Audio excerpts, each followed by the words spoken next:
ఏమి కూర? పప్పుచారు. మీదేమి కూర తమ్ముడు?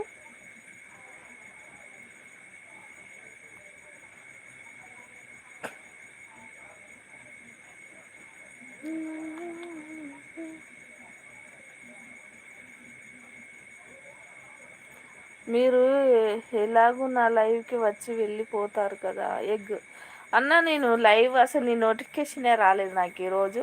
నేను లైవ్కి రాలేదు. వచ్చేట తప్పకుండా కాసేపు టైం స్పెండ్ చేస్తా. ఎందుకంటే రేపు లైవ్ పెట్టినా కూడా తెలియదు. మళ్ళీ పొద్దున్నే పనికి పోవాలి పత్తి ఎరడానికి. ఏం చేద్దాం, కష్టాలు బాగా వచ్చినాయి అన్న. ఈ అక్కకు నేనైనా ఉండాలి కదా. ఉండాలన్న, నీ చాలా పెద్ద మనసు అన్న, మంచి మనసు అన్న. నాకు తెలుసు అన్న నీ మనసు ఏంటిదో. ఎలాంటి స్వార్థం పెట్టుకోకుండా చాలా మంచిగా మాట్లాడదాం అన్న. నువ్వు చాలా మంచి మనిషివి. కానీ నీలాంటి వాళ్ళు కొందరే ఉంటారు అన్న, అందరు ఉండరు కదా, ఎవరో ఒకరు.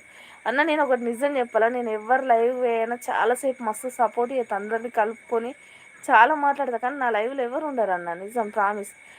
నేను అందరితో మాట్లాడినంత నాతో ఎందుకు మాట్లాడరు అసలు? నా లైవ్ అంత సేపు టైం ఎందుకు స్పెండ్ చేయరో నాకు అర్థం కాదు. కానీ ఎవరైనా స్వార్థపరులు, అంత స్వార్థం స్వార్థం స్వార్థం. కానీ నువ్వు ఒక్కని చాలా మంచిని, నేను నిజంగా చెప్తాను ఇదే లైవ్లో.